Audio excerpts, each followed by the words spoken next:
Good morning, everyone.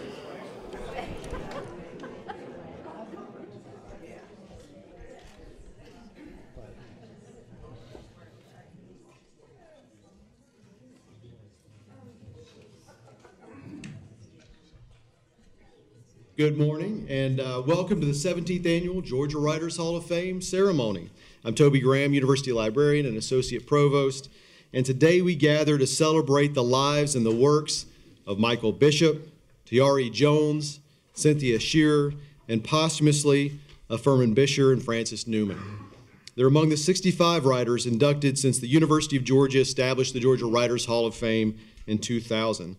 The Hargreaves Library, which administers the Hall of Fame, holds the most extensive collection of works written by Georgians and about Georgia, and the papers of many of our state's great literary figures. I need to express our appreciation to the late George Montgomery and to Nancy Montgomery, whose love of literature and whose philanthropic spirit led them to create a Georgia Writers Hall of Fame endowment that ensures that we're able to recognize the literary talent of Georgians for years to come. I welcome all of our previously installed Georgia Writers Hall of Fame inductees, and some of them I'm going to introduce a little bit later as a part of our panel of judges. But I know we have Terry Kay with us, and we have Judson Mitchum. Judson, raise your hand back there. Who's our poet laureate of the state of Georgia. I saw Susan Percy come in, who was the wife to the late Paul Hemphill. Where are you, Susan? In the back. Thank you so much for being here. Any others who I'm not seeing in the audience? Also want to. We're going to introduce Mary very soon. But Mary Hood is here too. You are very distinguished, and we are so glad that you're here and you're going to help us to induct one of our folks today. Thank you very much. Karen Patey is here, who's the Executive Director of the Georgia Council for the Arts. Karen, wave back there. Thank you so much for being with us. And I saw Laura McCarty, who is the President of the Georgia Humanities Council. So pleased to have the support of our Arts and Humanities Councils in Georgia. I'd like to thank our library staff, including Skip Hewlett and Kat Stein, Leander Nessel, Chantel Dunham, Jean Cleveland, and Christian Lopez, and others. I think we have some of our Library Board of Visitors members with us today. If you're a Library Board of Visitor member, if you could kind of raise your hand, and we always appreciate the support that you all provide to the work that we do at the libraries. The Georgia Writers Hall of Fame relies on a distinguished panel of judges who determine which authors are inducted, and I'll take a moment to recognize them, and I'm actually going to make them stand up, if they don't mind, as I call their names. Lisa Baer, who is the director of the UGA Press, has Valerie Boyd from the College of Journalism, the Charlene Hunter Galt Distinguished Writer in Residence. Dr. James Cobb, where's Jim? There's Jim, who is a 2017 inductee and the Emeritus Finney Spalding Professor of History. Dr. Stephen Corey. Dr. Corey, thank you, sir, who is the editor of the Georgia Review. Peggy Gallus, where are you, Peggy? Peggy is from right here in Athens, Georgia. Sheffield Hale. Sheffield is the CEO of the Atlanta History Center. Thank you for being with us and for the great work that you do over there. Julie Hunt. Julie, good to see you as always. Dr. John Insko. And John is the Albert B. Say Professor of History here at UGA. Shell Knox. Shell, thank you so much. Dr. John Lowe.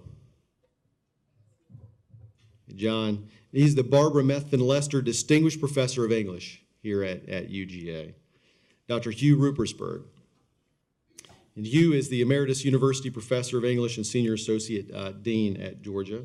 Kat Stein. Kat is the, stand up, Kat.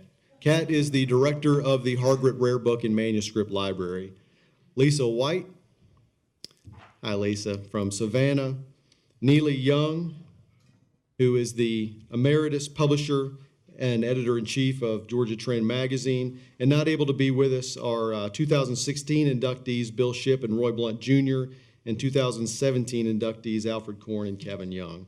And finally, just a very warm greeting to the family and friends of our inductees today. It was a pleasure to have many of you with us for dinner last night.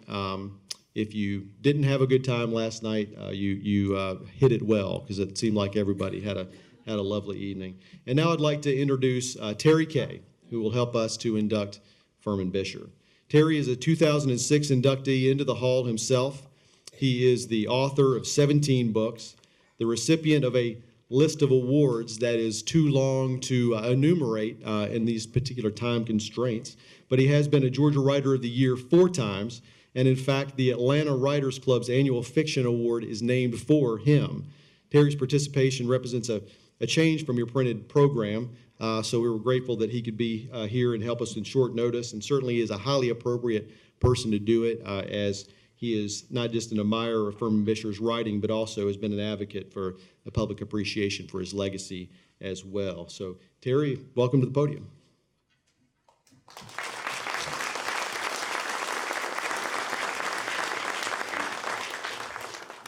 Thank you, Toby. When the Beatles came to Atlanta in 1965, I was the entertainment editor of the Atlanta Journal and was given the task of organizing the paper's coverage of that concert. My memory tells me that I selected 3 reporters as my team. We also hired a teenager who was afflicted with Beatlemania, meaning she knew all that had been publicly revealed about the group. I needed her. I did not know Ringo from Paul, George from John, Michelle from Yesterday. She considered me culturally damaged. The concert was held in Atlanta Fulton County Stadium, and the press conference, which was better attended than many of the games of that period, took place in the stadium's tunnel. I strategically positioned my team of writers at various vantage points not to miss a syllable of Beatle utterance. In the journalistic definition of coverage, we had it covered.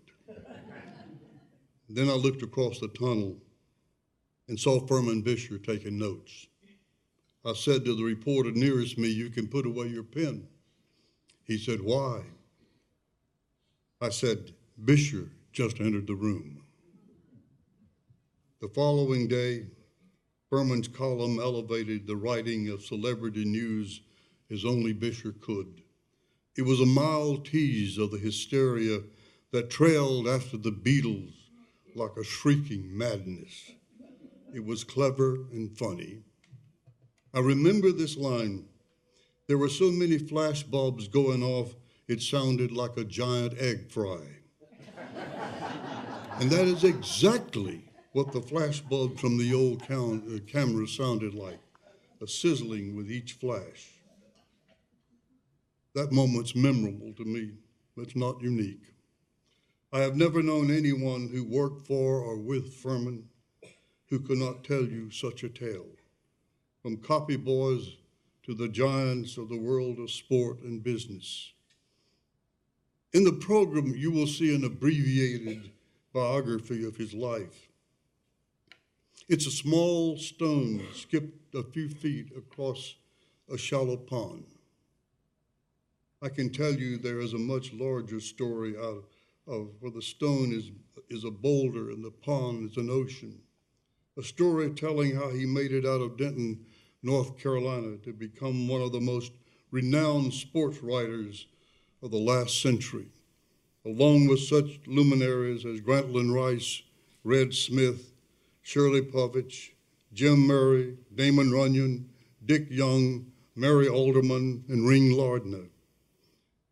If you want to follow that boulder skip across oceans, Google the name. It will tell you of his history, of his book titles and subjects, with awards and honors, the sort of information that is tagged like the tail of an elaborate kite to one's life. It's impressive reading, I can promise you. The purpose of this occasion, however, is to recognize and honor his remarkable gift as a writer, a maker of words that both dazzled and challenged readers. I am shamelessly biased in favor of the man, for I learned the intricacies of writing from him, working in the sports department of the Atlanta Journal. I knew from the first week of employment in March of 1962 that he intuitively understood more about the craft than the rest of us. I began copying his columns each day, word for word, not seeking to steal his language, but to feel it, to sense the rhythm, to wish for the magic of absorbing through my fingertips what he had left on the page. I think it's no different than an art student copying the brushstrokes of a Monet or Rembrandt or Da Vinci. Certainly it's better to learn from a master than from a fellow amateur. He was a demanding employer. There was no slacking on any story, from bowling leagues to major leagues, and he caught errors like a robot programmed for the task.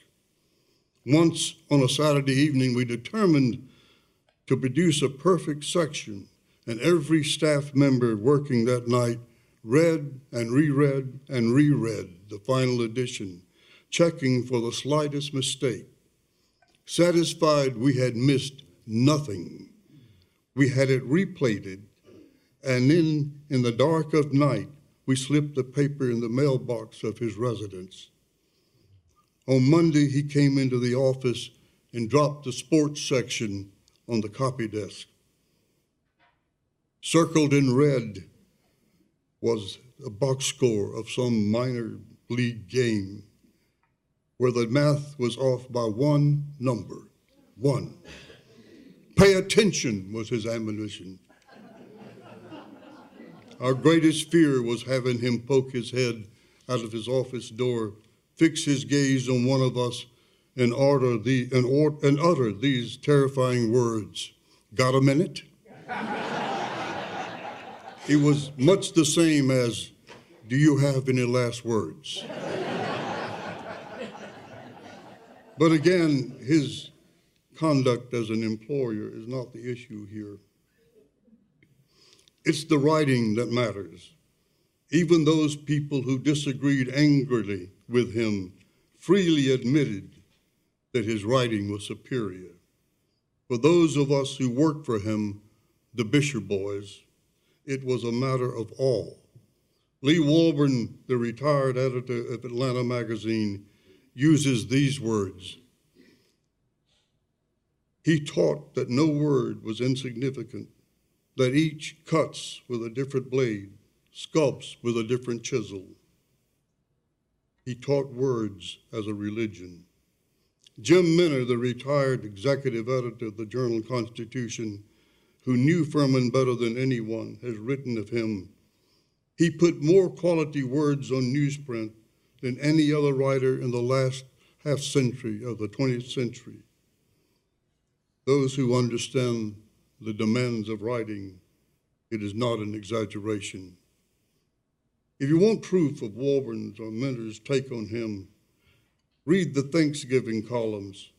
For the purity of writing, nothing in modern journalism is the equal of Bisher's unthankful for reflections. A lot of people have mimicked the style, mostly making a mockery of it. A few come very, very close. Lauren Smith's column of last year, I sent him a note on this, was as close as I'd ever read anyone matching what Furman had done in his Thanksgiving column. But still, in those columns, he was writing lyrics for the music of tender memories. Only the gifted hear that music. As I began writing, I would occasionally pester him about trying the genre, but he had no interest. He was a sports writer. That's what he wanted to be. Yet I always believed he could have been the John Steinbeck of the South had he written fiction, for he had the curiosity and the drive and the God-placed talent of a Steinbeck or a Woolf or a Jesse Stewart or a Robert Penn Warren. But he wanted to write about Shoeless Joe Jackson and Norman Van Brocklin, about Ted Williams and Hank Aaron, Ty Cobb and Arnold Palmer, Gorgeous George and Babe Zaharas, about small-town coaches of young dreamers, about heroes and has-beens, about sandlot fields for little leaguers and massive stadiums for the wealthy. To watch him work was humbling. He would close the door to his office and write until his shirt was soaked with perspiration and his face flushed with intensity. He did not slap together sentences. He created them out of purpose and intellect and passion. He wrote daily columns and magazine pieces and books, more words than any existing member of this Hall of Fame has. And as Lee Walborn has noted, took early retirement from the Atlanta Journal and Constitution at the age of 90, only because the deal was too sweet. Yet he still wrote, still contributed. Writing was his addiction, and the pleasure of it never left him. I review the list of people already inducted into this Society of Writers, and I marvel at the legacy of their words, the depth of persuasive thinking, the poetry of imagination, involving the joy and deprivation of the human experience. Words that paint portraits of who we have been, who we are, and who we will be.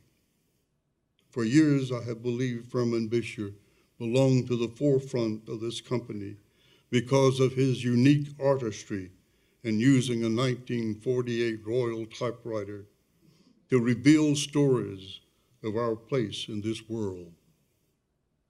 That those stories are found on fields of play does not diminish them, just the opposite. It imbues them with the spirit of dreams and the unbridled energy of belonging. The purpose of the Georgia Writers Hall of Fame, first and foremost, is in the celebration of quality writing as it reflects our culture and our heritage. Over time, the candidates for consideration have ranged from the mediocrity of the many to the magnificence of the few. This year, with this celebration, with this ceremony, there should be no wavering. One of the magnificent few joins us. For Furman Bisher just entered the room, one day after his 100th birthday. Thank you.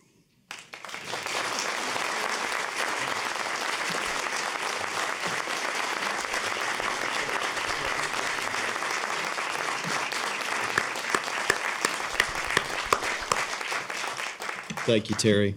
And now I'd like to invite up Linda Bisher, who was married to Furman until his passing in 2012, to receive the induction, and also Neely Young, who was another sort of leading voice for his Furman Bisher's induction into the Georgia Writers Hall.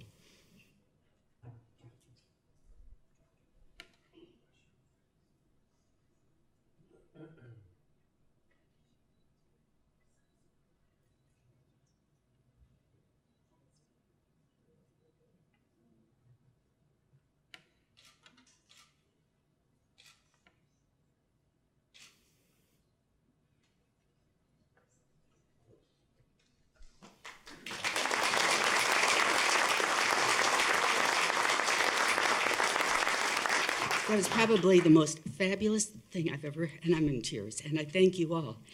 And Furman would be very, very honored to be here, and he is here in spirit, I know.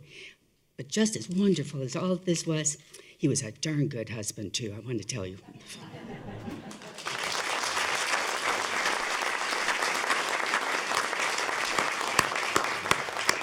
Thank you, Linda. Thank you so much for being here and being part of this today. Joining us today to induct Michael Bishop is the previously introduced Dr. Hugh Rupersberg. And Hugh, I want to thank you for being part of this program, but also thank you for what you did last night. Hugh does just such an outstanding job moderating our author discussions, does it in such a professional way, and so thank you for that as well. So please take the podium.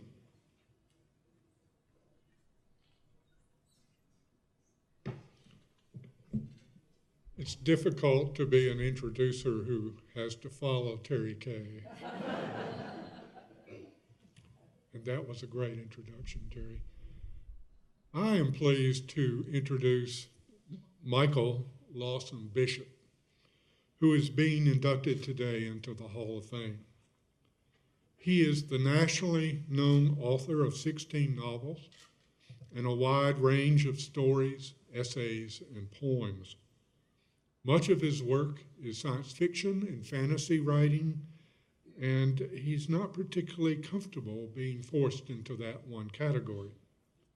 He writes with a fluid prose, a great intelligence, a deep sense of humanity, a wide-ranging knowledge of science, culture, and history, an always present philosophical and spiritual passion, and a distinctly literary character. His work interweaves satire, comedy, and political commentary. His honors and recognitions include 2 Nebula Awards and 4 Locus Awards. These are among the highest recognitions for writers of science fiction. Michael Bishop was born in Lincoln, Nebraska on November 12, 1945. He was the son of Lee Bishop and Maxine Madison Bishop. During his childhood, he lived in locations all around the world, and this experience found its way into his writing. His stories take place in Spanish towns and on the African plains, in the Rocky Mountains of Colorado, and in Georgia, South Georgia, and Atlanta. Atlanta of the present and Atlanta of the future. His 2016 story collection, Other Arms Reach Out to Me, takes place mostly in Georgia. And at the same time, much of his work takes place on interstellar spaceships and other planets. Bishop cites a wide range of writers as influences: Edgar Allan Poe, Jack London, Jonathan Swift, Lewis Carroll, Somerset Maugham, Ernest Hemingway, John Steinbeck, William Faulkner, Ray Bradbury, H.G. Wells, Flannery O'Connor, and Jose Luis Borges. He earned his A.B. and M.A. degrees in English from the University of Georgia in 1967 and 1969. Then he taught in Colorado for 4 years and returned to teach in the UGA English department for 2 additional years. But his success in publishing stories convinced him to leave teaching and devote his full time to writing. And he did that, though he served over a period of years as a writer in residence at LaGrange College as well. He and his wife, Jerry, have been married since 1969. They have a daughter, Stephanie, their son, Jamie, an instructor of German and an aspiring artist who designed several of the book covers for Michael's books, died in the mass shooting at Virginia Tech in 2007. Since Jamie's death, the bishop and his wife have been active proponents of gun control legislation. One of the stories in his volume of Georgia stories is called Rattlesnakes and Men, which is about a small Georgia town passes a law that requires its inhabitants to own rattlesnakes. This is a deliberately unsubtle satire. The Bishops reside in Pine Mountain, Georgia, where they've lived since 1974. I'd like to tell you something about several of Bishop's novels, the ones that I enjoy and that I like. One of his best-known novels is No Enemy But Time, which appeared in 1982. It won the Nebula Award. It gives a remarkably convincing account of a young man who travels 2.5 million years back in time to the African past. The main character, Joshua Campa, is a spirit dreamer who can dream himself back and forward in time. The U.S. military learns of his ability and comes up with a way to weaponize it. But nonetheless, Bishop's descriptions of Joshua's Pleistocene experiences are so vivid and detailed that you wonder whether he has been there himself. This novel explores the origins of humanity and questions the differences between ancient and modern humans. And this is a subject that Bishop revisits in his 1985 novel, Ancient of Days, in which a prehistoric hominid appears in South Georgia and struggles to adjust to life in the modern world of Atlanta. Bishop's 1987 novel, Philip K. Dick is Dead, Alas, exploits the concept of parallel or alternative universes. It gives us an alternative America in which Richard Nixon is serving his fourth term as president and has turned the country into a totalitarian police state.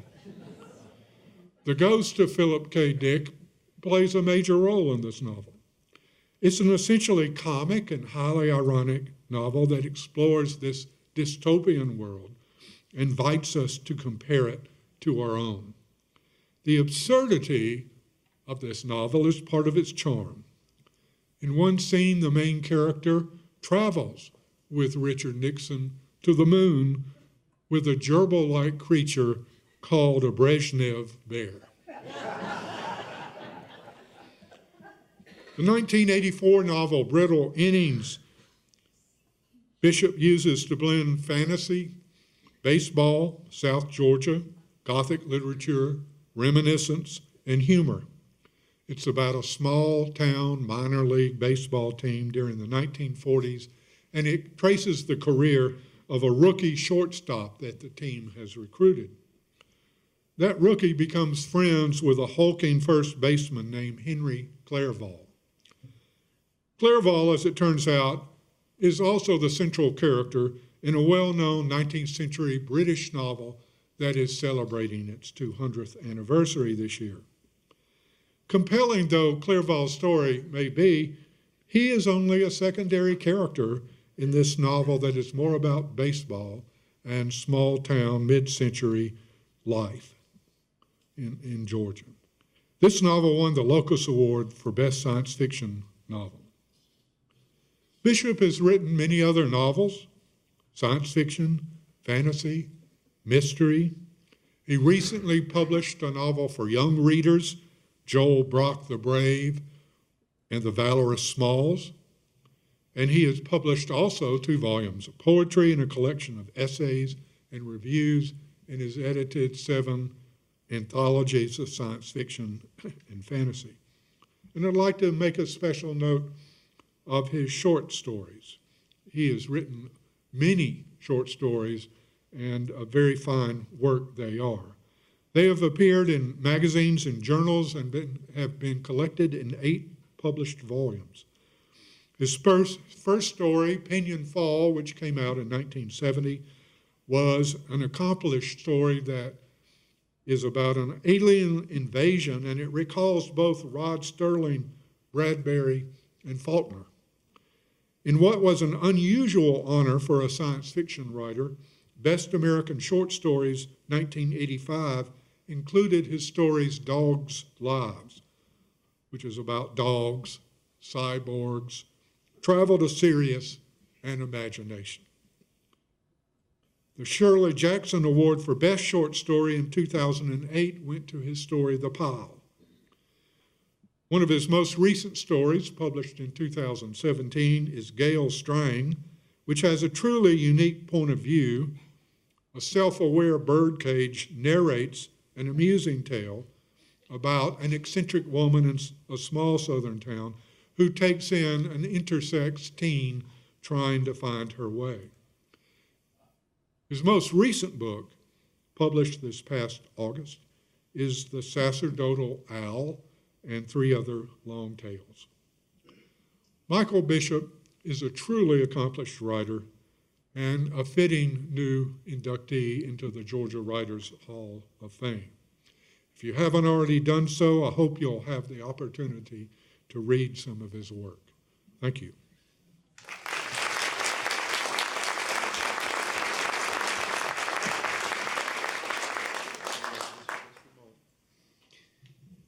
Well, Michael, it is our privilege at this time to induct you into the Georgia Writers Hall of Fame. If you'll step up just for a moment.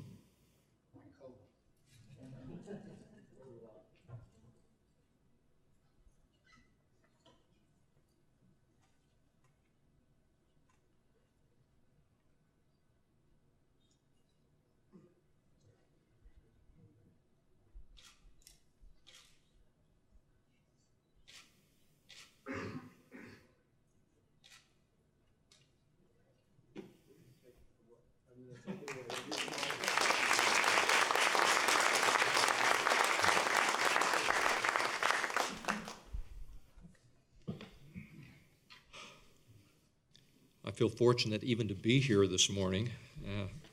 I just about left this talk in the room. Jerry had to go back in and fetch it for me, so I'm a little bit, I just won't go into all of that. What I'm going to do here, I have a number of things that I wanted to do, but I hope I won't go on too long. I wanted to read a brief acceptance speech that I had Michael Hutchins read this summer at Kennesaw State when the Georgia Author of the Year Awards were given, because I received the award for Best Short Story Collection. That was the first time I had ever won an Author of the Year award at that particular ceremony. Jerry and I could not be there. I well, I won't go into that either, but let me just read what Michael was good enough to read. He's here, right there. He read for me, I attended the University of Georgia from the autumn of 1963 to the late spring of 1968, even though I had never lived in the state until my enrollment here. That's too long a story to go into. Suffice it to say that I grew up an Air Force brat who started school at an American kindergarten in Tokyo, Japan, and wound up graduating from an American high school outside Seville, as I said. And in between, my family lived in many different states at a number of different air bases. I got my BA in English in 1967 and my MA in English, both here at the University of Georgia, with a thesis on the poetry of Dylan Thomas. And I served 4 years in the Air Force at the preparatory school outside Colorado Springs, Colorado. And after fulfilling my obligation to the military, I returned to the University of Georgia as an instructor. So I've been here before. 2 years later, in the autumn of 1974, my wife, Jerry, a Georgia girl, and I moved to Pine Mountain, Georgia, and I began working as a freelance fiction writer. Ever since, we have lived in a country Victorian house built in 1890 in which Jerry's mother was raised. And I grew to love this state, its people, its crazy quilt geography, and its layered but often interlocking cultures as passionately, I think, as any native. And I wrote about it recurrently, obsessively, in all kinds of different contexts. This is for the other book, Other Arms Reach Out to Me. I said, the book that you've honored this evening, Other Arms Reach Out to Me, is in many ways the culmination of 40-plus years as a Georgia writer. 15 short fictions, either set in Georgia or featuring born and bred Georgians as characters. And I said that this organization has selected it for an award both humbles and exhilarates me, and I don't think those are contradictory emotions. I know last year I listened to Alfred Korn say that he did not believe that one should say one is humbled when one receives an award. And he was proud of having received the award. Well, I'm both of those things at the same time, because all you have to do is look at some of the people who've preceded you to this particular position, and it's impossible not to be a little bit humbled as well as proud by the fact that you're joining that company. Believe me, if not for my confinement to, this is what the rest of Michael's talk said, to our home for twice daily infusions of antibiotics to combat osteomyelitis, I would be here with my wife, Jerry, my dear friend and colleague, Michael Hutchins, who is reading these words, and his guests, and I wish that we could be. Well, I'm delighted to be here today. Believe me, I'm much better than I've been in a long time, and I'm just tremendously proud to be here. This is the second time in my career that I've spoken in a semi-official capacity at the University of Georgia, my alma mater. The first one was at Honors Day in the early 1990s, that the year our son, Christopher James Bisher, enrolled as a freshman at UGA. Someone noted that I had developed a reputation as a new voice in American science fiction since my first published story and my first published novel in 1975, and that I had graduated from the institution myself in 1967. We can pass that over. I will simply say that I came and I was as nervous as I am this morning, and my son was a participant in the honors program at that time, and I had gone through the honors program here myself as well. So I think they felt it was suitable that I come and teach. Well, somebody said to me, I frankly asked, is there an honorarium? And we were struggling at the time, and he said, yes, it's $200, $250. But many people who have graduated from this institution simply donate it back to the school. And I said, well, I won't be doing that.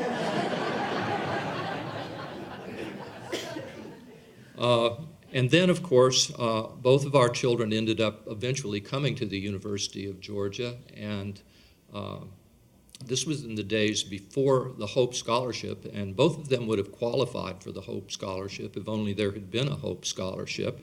So I discovered, Jerry and I discovered that over the next few years, I ended up donating at least that $250 to the University of Georgia. We had simply not understood the mechanism of transfer. The next thing I would like to do, and I have these written out in order here, is to tell an anecdote about the sale and publication of my first story. And I will simply admit, we've already heard that it was called Pinion Fall, and it came out in Galaxy magazine. I've told this story before, and I swore I wouldn't do it here, but it's too good not to tell. And the story was Pinion Fall. It was published in Galaxy magazine, and if you'll hand me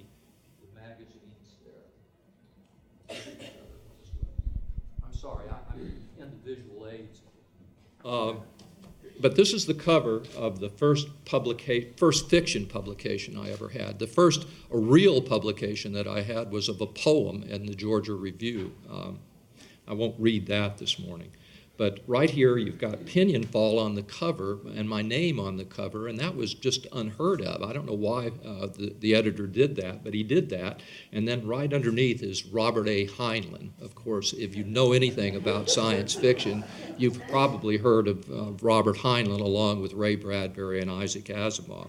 Well, as soon as the story came out, I wanted to see in the next issue of Worlds of If, which is the sister magazine to Galaxy at that time, if anybody had written about my story. And somebody wrote a letter in about my story, and I'm going to read you that letter. Forgive me. Dear Sir, in spite of doing a lot of reading, I rarely take the time to write about what I have read. I feel compelled to make an exception, however, and comment on Pinion Fall by Michael Bishop in the October-November Galaxy. The delicately haunting theme of this story remained with me long after I had finished reading it, not a commonplace occurrence.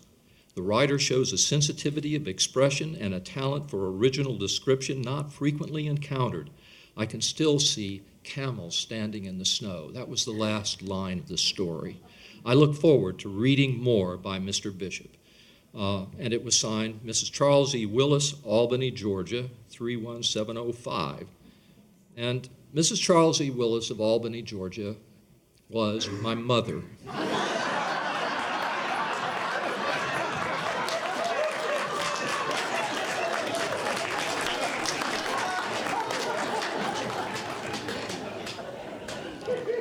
You see why I tell that story. All right, having told a story about my mother, I need to tell a story about my dad. My mother described him as being a terrible husband, but a good father. And they divorced when I was 5 years old, not quite, maybe something along those lines, back in around 1950 or 51. And the one thing that was good about my mother, well, not the one thing, that's terrible. She wrote great letters. But what I do recall is that she never had a bad word to say about my dad except that one expression. He was a horrible husband, but a good father. And so every summer, I would go visit my dad. 3 months out of the year, I would be with my father. And I relished those occasions. I really looked up to my dad until I got a little bit older and realized that, in many respects, he was a bigger kid than I was. And in some ways, so predictably unpredictable that you just became extremely irritated with him upon occasions. In fact, I recall one occasion where we were driving. I'm not going to go into that either. I'm not going to go into that. I've got to focus on this particular story. Let me just say that if I were to write a book about my father, I've told people this, I would call it Just Like My Old Man When He Grows Up. And that gives you some idea of the kind of person that he was. But when he lost his third wife, a wonderful woman, he remarried and lived here in Georgia, and in LaGrange, Georgia, as a matter of fact. And he would frequently come to the house during my workday, and I could hear him coming up the stairs. And whenever that happened, I knew that I was going to have to go out to lunch with him and listen to his particular complaints, whatever they happened to be. And he was not really a literary man in any respect whatsoever. But on one occasion, this happened in Colorado, he became ill with prostate cancer, and he received a blood transfusion at Fitzsimmons Army Hospital. And during that transfusion, he received contaminated blood, and he developed hepatitis non-A, non-B, which today they call hepatitis C. How did they come up with that? And so he was not a well man, but for one reason or another, do you all remember Salman Rushdie's book, The Satanic Verses? Well, he heard about the fatwa that the Ayatollah Khomeini had, imposed upon Salman Rushdie for supposedly writing a book that was blasphemous to members of Islam. And Rushdie went into hiding, really. He pretty much had to do that. But one day, Dad came into our house in Pine Mountain, dressed as he usually was in a way that you would not let your child go out to greet anyone. What I'm trying to say is that he had not a very good fashion sense, and I inherited that from him. And Jerry tries to keep me straight. But anyway, to make this as quick as I can, he came in, and I tried to honor my father, even though after that transfusion, he converted and became a Jehovah's Witness who do not believe in blood transfusions. And of course, he had a reason. He felt he had a reason because he had become contaminated, or his body had been affected to such an extent. But anyway, he came in, and he said, "Michael, I want you to do something for me." And I said, "What?" He says, "I want you to write a letter for me." So we went upstairs. I got on my computer. I tried to honor my dad. And he sat down beside me. I sat at my computer, and he said, "Okay, write this. Dear Ayatollah Khomeini. And I said, well, let's find his first name. And I found his first name in an encyclopedia I had. And I said, let's put Dear Ayatollah Ruhollah Khomeini. He said, that's good. And I said, what else? And he said, now write, you have been condemned to death by Satan, the god of this system and the authority of the air. And he stopped. And I said, is that all? And he said, well, say repent and turn around, or Jehovah, the God of the universe, will condemn you to the lake of fire. I said, is that all? And he said, well, add agape love, Leo Bishop.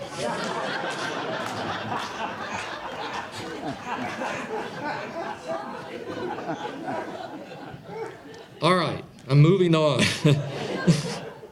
Okay, what I wanted to do right now is talk a little bit about Joel Brock the Brave and the Valorous Smalls. This is the only book for young people that I've written, and I'm kind of proud of it because I was able to work with a young artist by the name of Orion Zangara.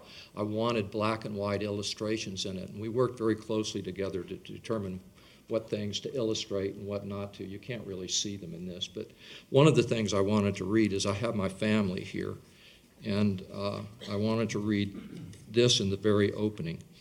This story is for the big-hearted Smalls, young people who inspired and helped with it. Annabelle English Lofton, who is sitting right here, and Joel Bridger Lofton, who was with us yesterday evening, but today is at school where he ought to be.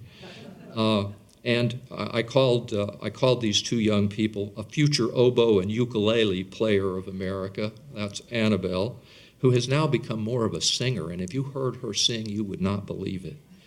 I mean, it's good. And also home run hitter of the future, respectively, Annabelle and Joel. Indeed, the poem Hope in chapter 22, also titled Hope, is Annabelle's original work and appears here with her permission. I'm not going to read that poem this morning, but it's a wonderful piece of work, and it's here in the book. Further, the story exists in this form because Joel wanted it to feature a shelf stalker, a private eye, and a baseball player. And so I thank these two siblings for their many contributions, only a few of which I've listed here, and that's true. Annabelle helped me find the artist who worked with me on this book by going online and looking up at a site called DeviantArt. Yeah, without her. All right, let me see, what am I doing now? Okay. Now, I'm coming to the end of this. I would like to read 4 relatively short poems here. And what have you got?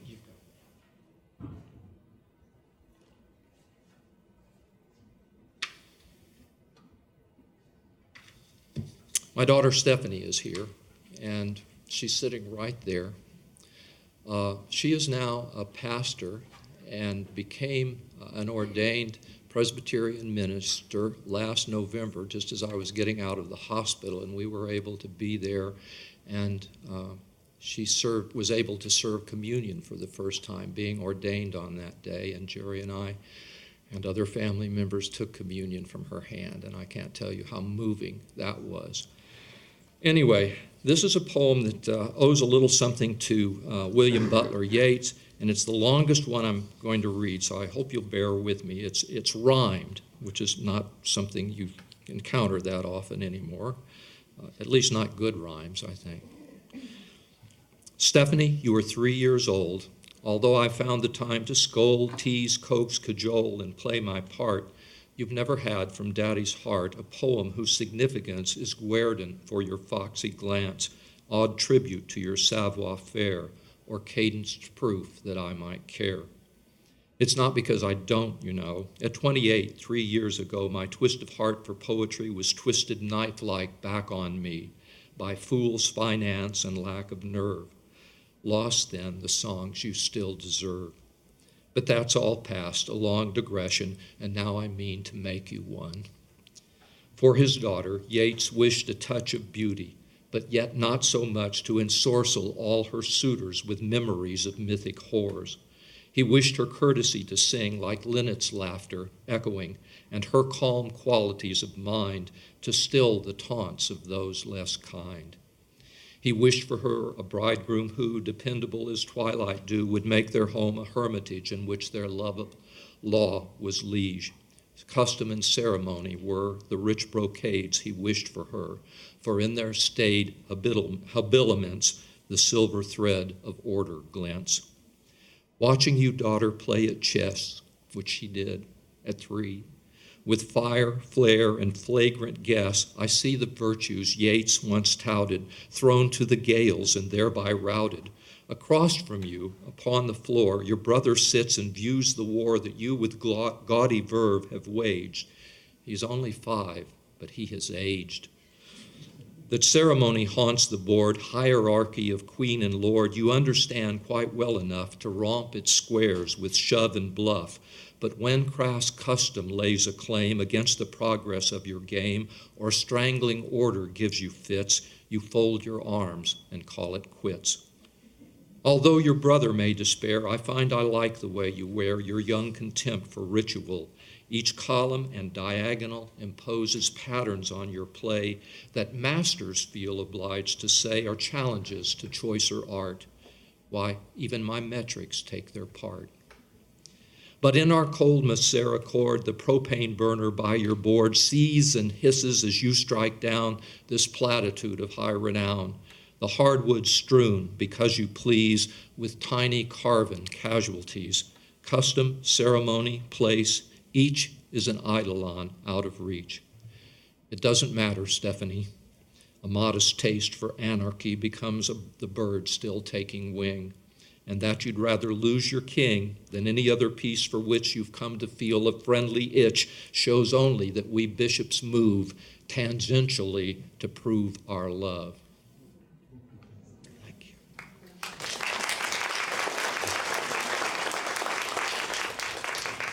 All right, that's for Stephanie. And as you've heard, our son was slain at Virginia Tech. It took me a while, maybe a year, to write this poem. And I'm going to read it now. It's called Jamie's Hair. For our son, a teacher of German, among the slain at Virginia Tech, April 16th, 2007. He scooped it with deft, long-fingered hands and tamed it with an elastic band, or let it hang loose on the flat, bony cliff of his back. His hair declared him his own bohemian, a middle-class free spirit with a mortgage to pay down, a racing bike, a subscription to Netflix, and a fraud as deceptively frail as Hans Memling's palest Madonna. Married, he cut it but twice, and only to give away. He then looked like a soldier or a monk, though neither calling set his mind afire as did the table saw or the digital collage. Long again, his hair gave him a faint resemblance to the rock star he aped at a party, famous dead people 2 months before falling into his own celebrity, if only for 14 minutes. Riding shotgun in a dry ice mental fog, I carried his hair back from the mortuary in a Ziploc freezer bag. Later, we Googled the guidelines of the organization to which we sent this salvaged relic of his immolated body.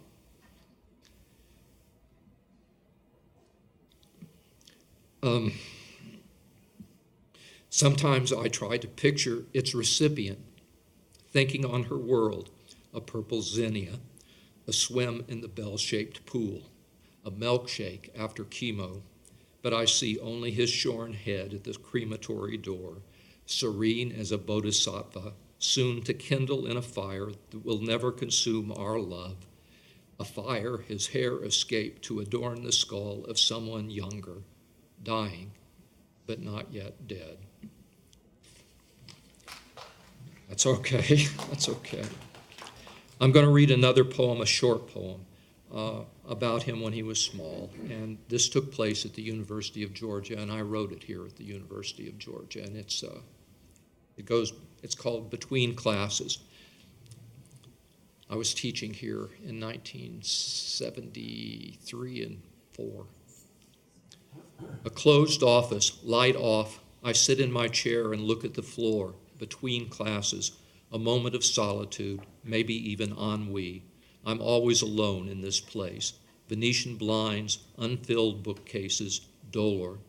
My eyes are reservoirs of gray linoleum.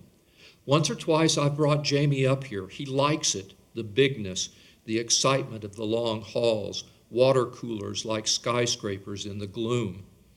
But I'm between classes. The linoleum inundates my feet. My scuffed shoes are going under. I raise my eyes.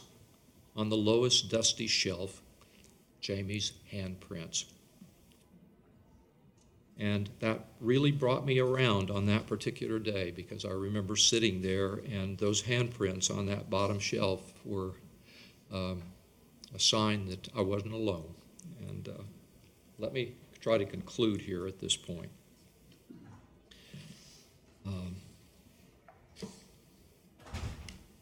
I haven't said anything about Jerry, my wife, and she's saying, don't. And I could read a poem, but I won't. But I did have to say that she has encouraged, nurtured, and sustained me literally every day of our 49 plus years together, even to the point of saving my mortal life, although she keeps saying that she hasn't, and caring for my fragile mortal body in the wake of 2 different cancer surgeries. And she has been a wonderful, wonderful companion, and I can't say any more there. I'm going to go to my closing at this point, and this is from the speech that Michael delivered for my short story collection. Blessings on everyone present, and please don't think me presumptuous for offering a blessing. As a lifelong bishop, I feel obliged as well as honored to do so. Thank you.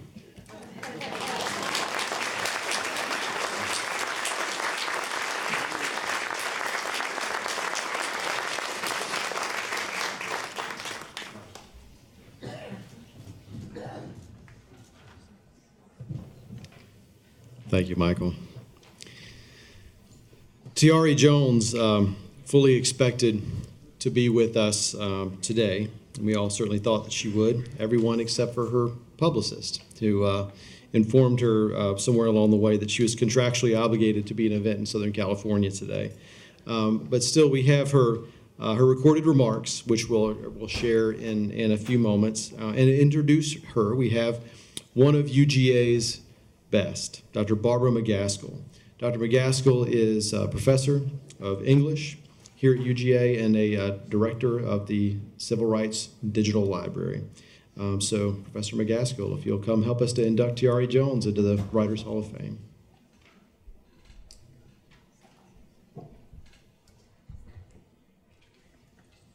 Shorty here. Thank you. For those of us who are African American and the children of integration, who entered racially mixed schools during the 60s, 70s, and even the 80s, in our castles of memory stands a padlocked room with a school assignment that we'd prefer to forget. The instructions were straightforward enough. Write an essay on the history of your family and your family's surname.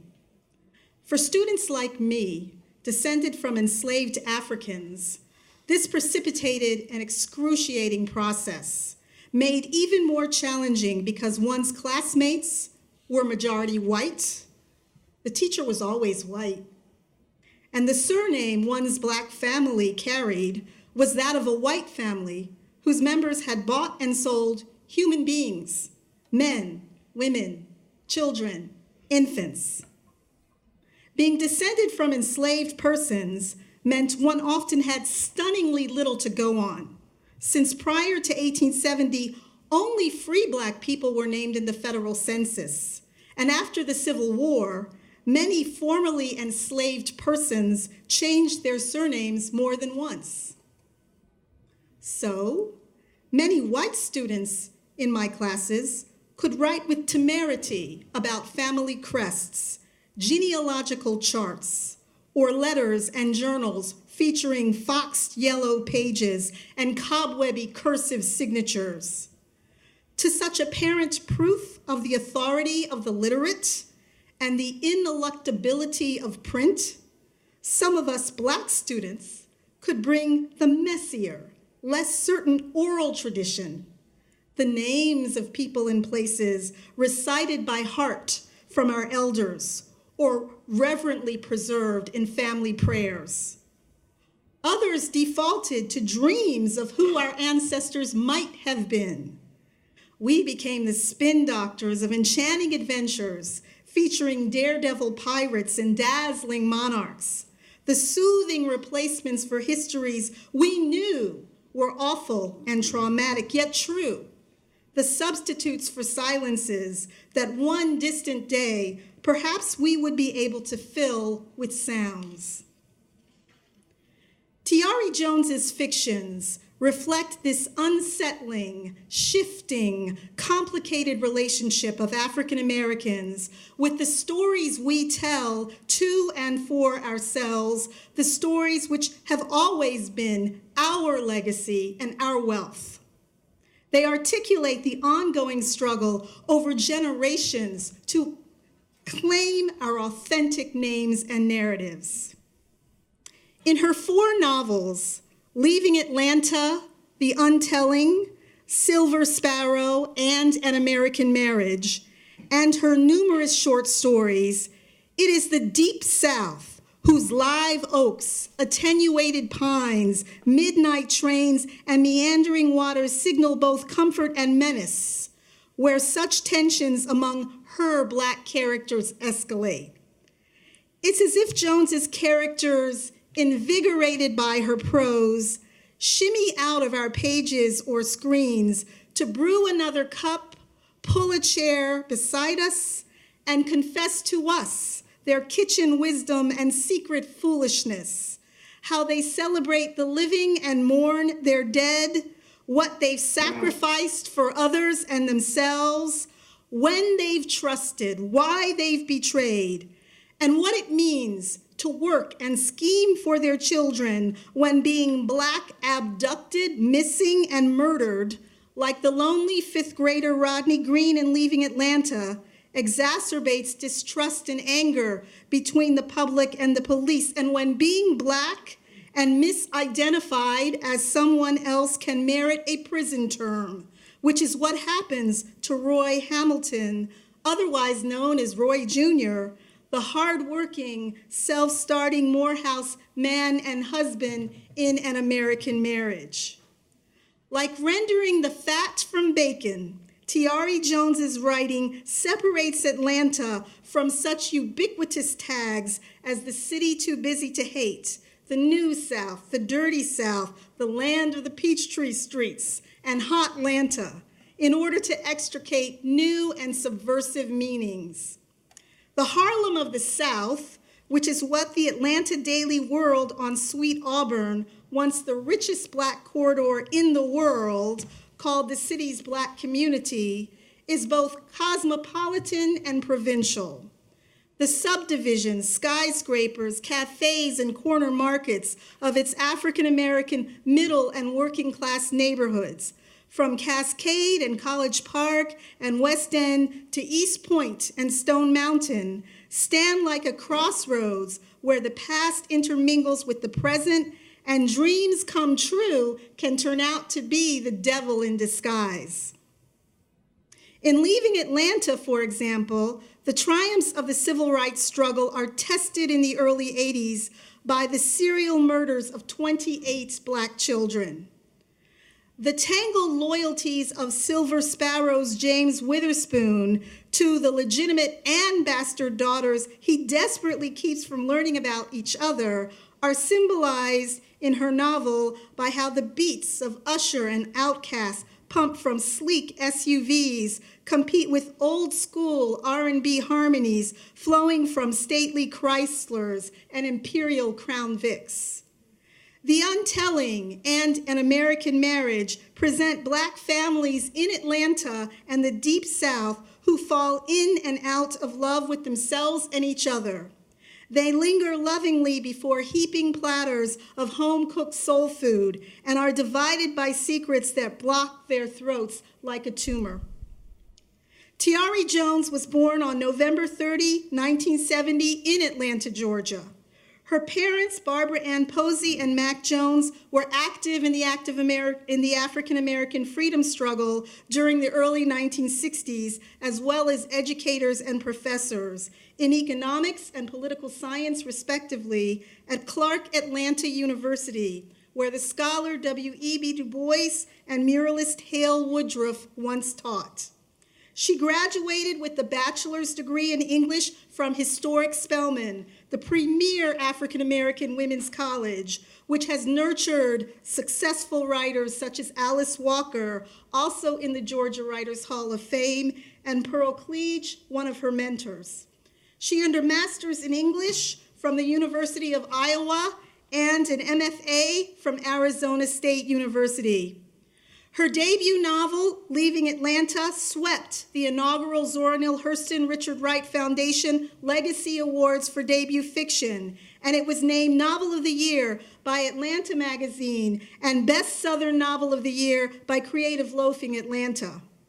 For The Untelling, she received the 2005 Lillian Smith Award for New Voices from the Southern Regional Council in the University of Georgia Libraries.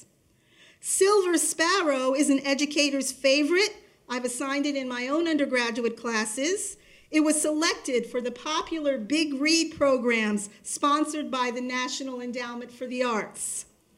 Jones has held professorships at the University of Illinois, George Washington University, and Rutgers University Newark in the New Jersey Public University System. And she has held prestigious artist residencies at Yaddo, the McDowell Colony, and Breadloaf Writers Conference. In 2011, she earned a fellowship in the very competitive selection process for the Radcliffe Institute for Advanced Study at Harvard University. Her latest book, An American Marriage, and Oprah's Book Club selection, was long-listed for the 2018 National Book Award. And this fall, she has returned to Georgia to serve as professor of creative writing at Emory University. She's been inspired, in part, by women of color writers who found their voices in the 20th century's feminist and civil rights struggles, who risked disapproval within their own communities for exploring themes such as domestic violence, incest, and single parenthood, and who sampled pet names and neighborhood slang like street food while comfortably riffing upon Hemingway's sentences and O'Connor's grotesques. Traces of the outcast girl Piccola of Toni Morrison's novel The Bluest Eye, for instance, are palpable in Leaving Atlanta when the dark-skinned Octavia is labeled the Watusi by her black classmates. Whereas Piccola descends into madness and self-loathing, Jones's Octavia resists her tormentors with counter-assaults of rocks and blistering retorts in the highest registers of playing the dozens. Seeley's letter to God and Alice Walker's The Color Purple are rekindled by those between Roy and his wife, Celestial Gloriana Davenport, otherwise known as Georgia, as their estrangement grows in An American Marriage. Yet instead of an unresponsive and omniscient Christian God, Jones examines a secular system of law enforcement which espouses justice and grace, but is corrupted by racial bias and stereotyping. Tayari Jones enters the Georgia Writers Hall of Fame this morning as a literary innovator and master storyteller who manipulates metaphor and humor as if they were second languages. Some of my favorites from her latest and New York Times best-selling novel, An American Marriage, are sentences like, "If my childhood were a sandwich, there'd be no meat hanging off the bread." Or, "In a world that prized tall, dark, and handsome, I was little, dark, and cute." or lovers as faithless as the weather. Tre Jones has not been deterred by histories which have been awful and are true, nor has she ignored them in preference of pretty, soothing fictions. She has listened attentively to silences and sounds, distilled from them the unbearable moments and the joy, called over the fence, and in her words, invited everyone to, quote, "Come sit on the veranda or the terrace of the high-rise condo. Pour yourself a glass of sweet tea and fortify it with a slug of bourbon. Put your feet up, enjoy these stories, and watch your back."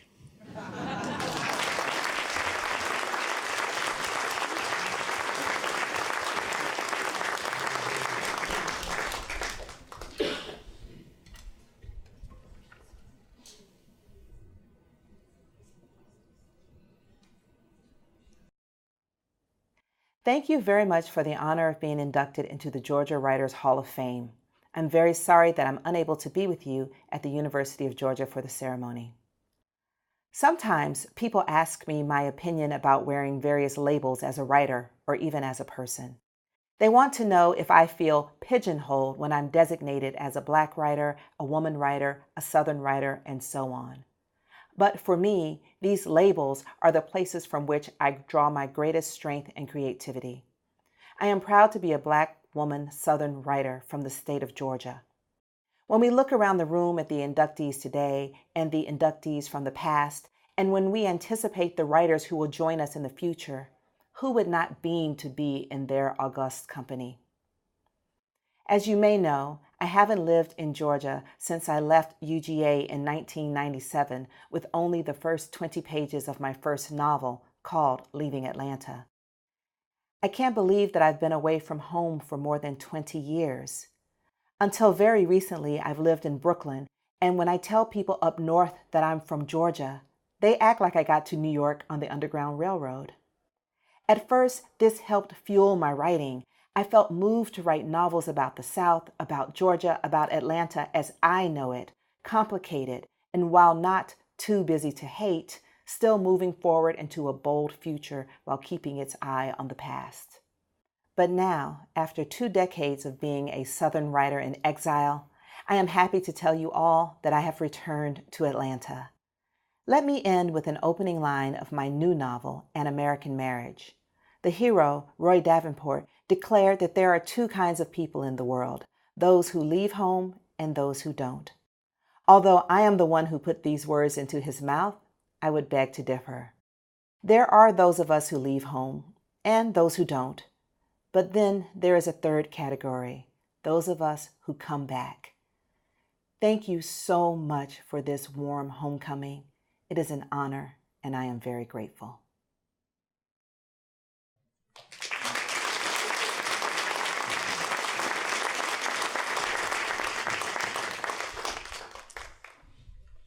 And please stay tuned for another event because we'll have Tayari with us in the spring, and we'll have an opportunity to present her induction to her in person.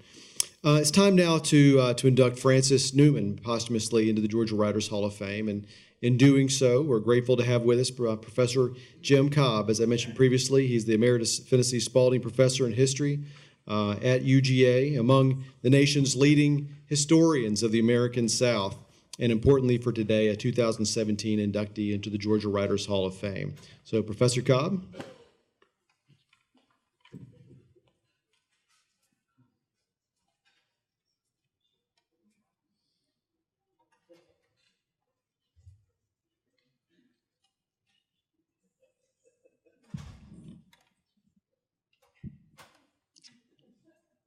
Thanks for holding your applause.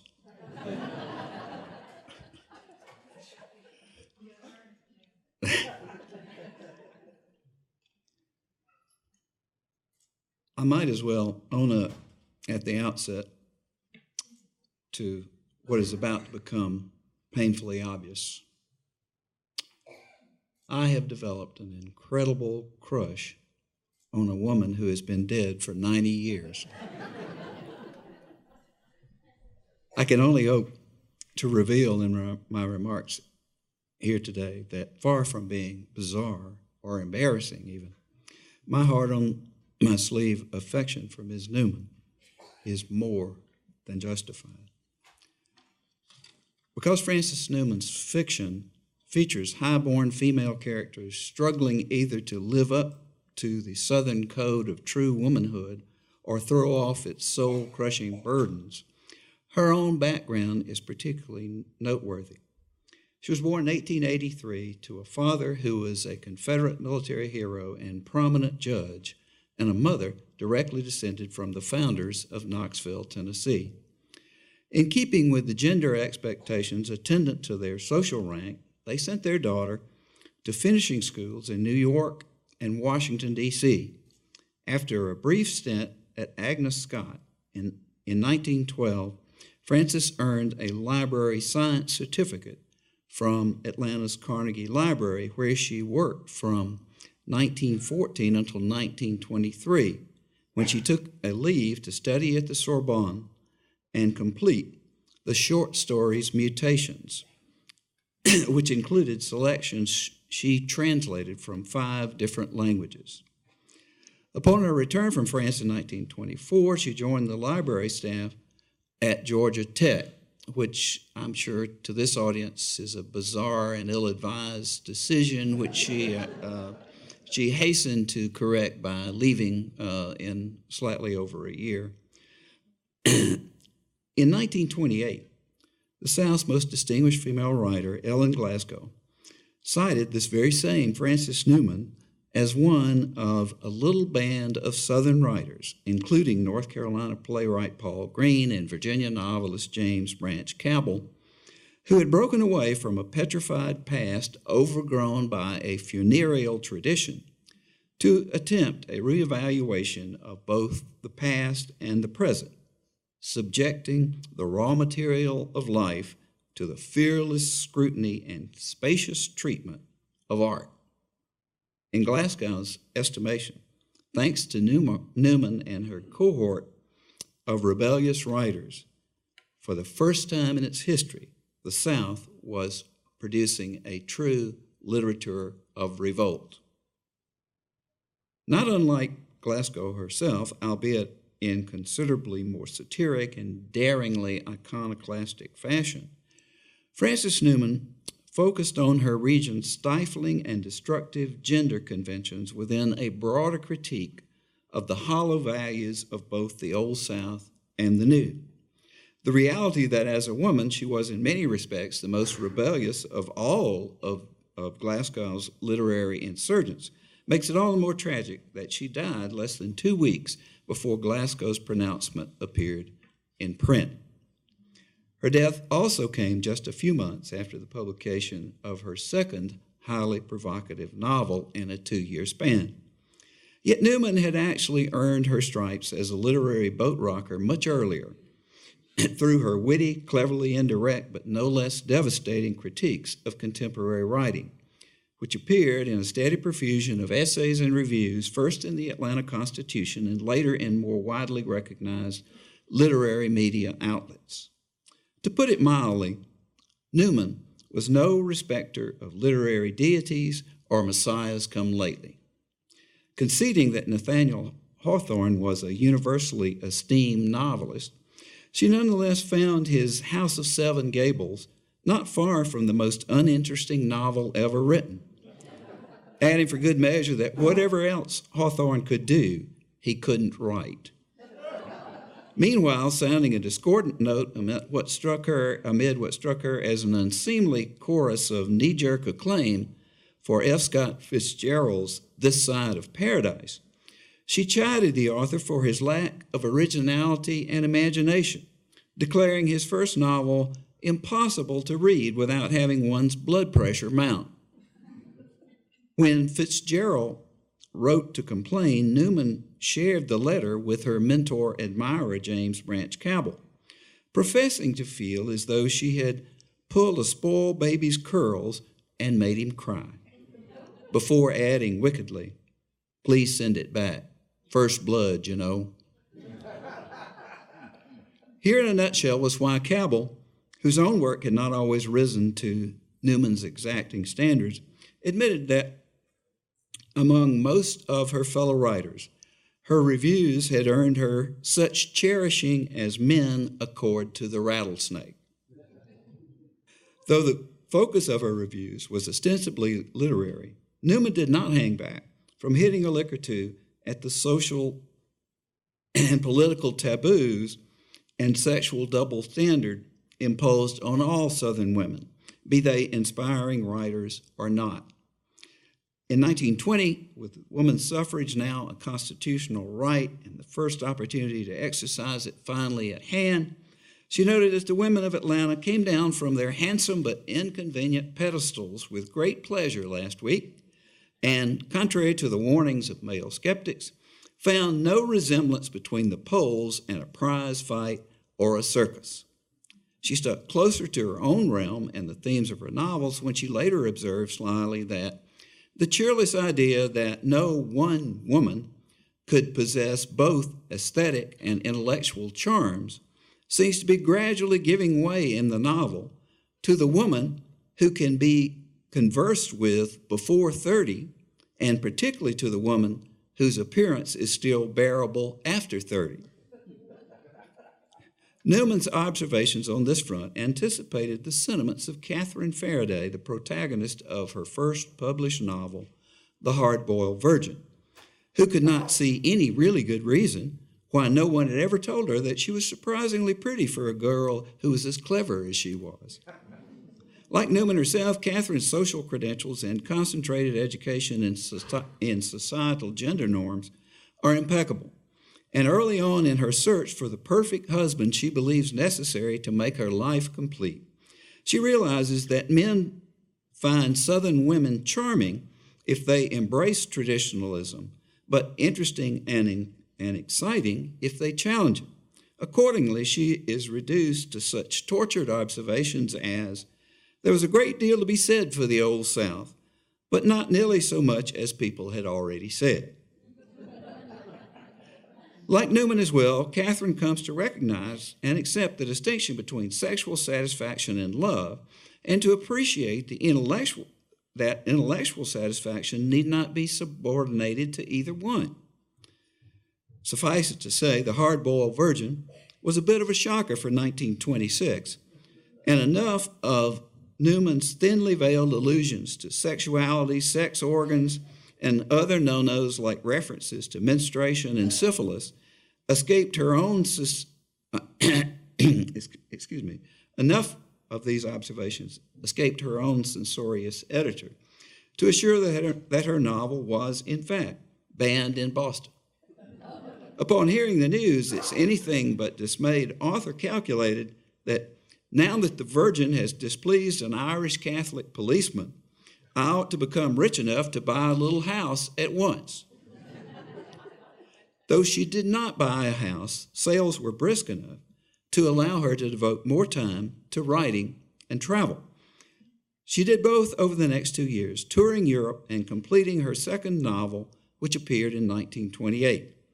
Generally seen as less complex and subtle than its predecessor, Dead Lovers Are Faithful Lovers at once mocked and pitted the women enslaved by the South's enduringly male-centric gender paradigm. The novel captured the constant pain and anxiety inflicted on two women by their dependency on the love of a man, in this case, the same man, Charlton Cunningham, whose aspirations, moods, wants, and whereabouts at any one time dominate the thoughts and concerns of both his wife, Evelyn, and his would-be mistress, Isabel Ramsey. While Evelyn bears her desperate longing for intimacy with her husband inside her like a golden shell of pain, Isabel is crucified on the cross of her unrequited yearning, looking down at her aching palms in genuine surprise that the pain in them has not left a stigmata. If Evelyn's dependence on her husband's dedication and affection is painful to the reader as well, it is surely no more cringeworthy than her fear that any unfaithfulness on her husband's part will ultimately be seen as evidence of her own dereliction of her solemn duty as a woman to keep him happy and satisfied. The duality of Evelyn's concern sets up the novel's ironic conclusion, where her reaction to Charleston's sudden and untimely death is largely one of relief and even a sense of triumph. Widowed with her marriage still intact, her womanly bona fides are now secured in perpetuity, and she can look ahead to a life uncluttered with anything except the rising and lunching and dining and worshiping and lying down of a woman who would go on being a great lady in Richmond.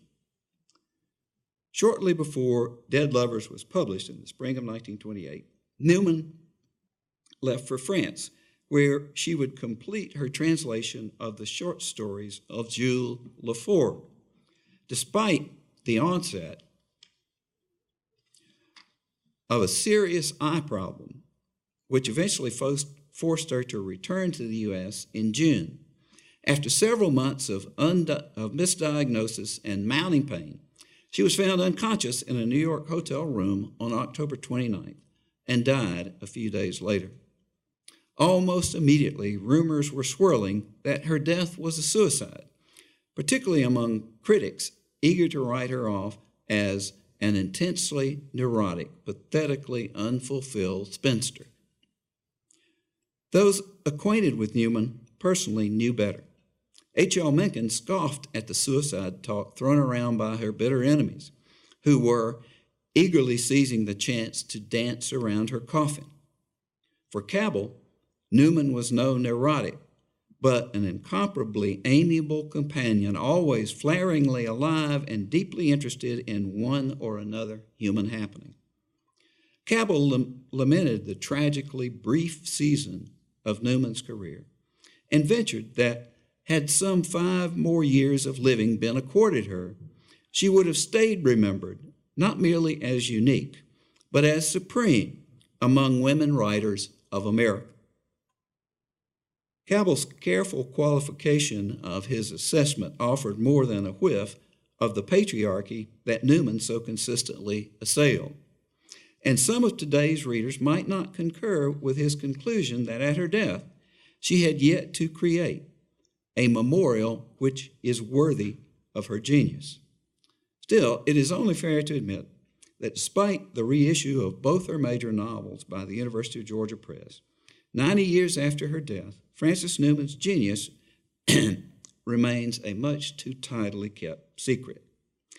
Her induction here today may not remedy that deficiency in and of itself, but it seems reasonable to hope that this recognition will make more of Newman's fellow Georgians better aware of this courageous, path-breaking, and altogether brilliant contributor to their state's rich literary heritage.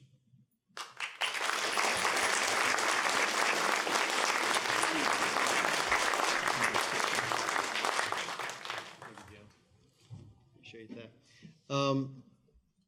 Why? Okay, so we've got a little departure from our normal way we do inductions. We have 3 generations of Frances Newman family members who are here to collectively receive the induction for Frances Newman. So if they will come down at this time, we will we'll do our induction process. And Jim, if you can join us over here for the photograph as well.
Frances Newman, my great aunt, died well before I was born, so I never knew her.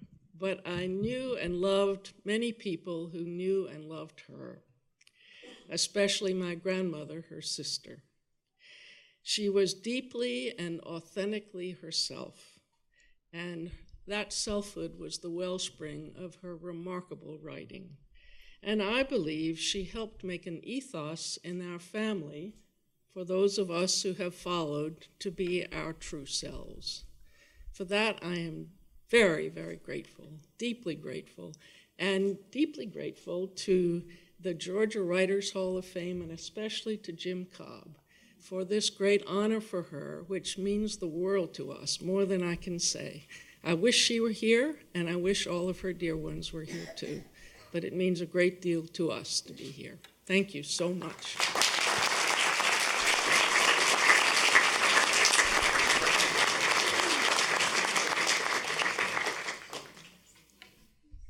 Thank you, Betsy. That was a treat. We appreciate that.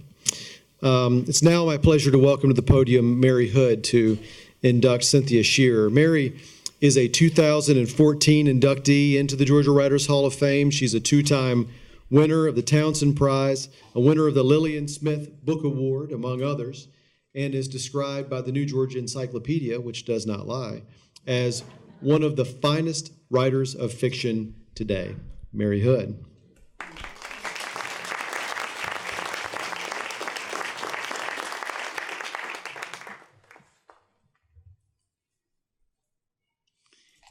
Hello. I'm glad to be back. I'm glad to have this duty and this pleasure today. And it's not fiction. Some years ago, I asked Cynthia Shearer by email if she considers herself Southern, a Southern writer, a Georgia writer, not necessarily in a genre sense or a gender sense, but certainly geographical. There is a lot going on in her fiction, in all of her writing. The Cambridge Companion to American Literature since 1945 calls her an exemplar of New Global Southern literature. New Global Southern. We woke up there. Well, her response was a prompt and gratifying yes, a Southern writer, but what that but hinted at was at the asterisk of migration, not that of others into the South, for that global thing we've definitely got going on here, but of her own, that interesting bit of her biography that revealed she was actually born in Massachusetts. And why was that? Because her mother happened to be there at the time. A military family, they were back among the cypress knees and wiregrass before Cynthia had learned to say, "Pass the red-eye gravy, please." Alapaha was the hometown of both her parents, and it would be hers too forever. Here is an image of her Alapaha beginnings. I am quoting from her book, Wonder Book of the Air. Board and batten, white frame, green shuttered. That face-on austerity that doesn't try to be anything more than what it is. Hopelessly American. Hopelessly American, but not hopeless. That is the title, if my introduction needs one, to the words and vision of Cynthia Shearer.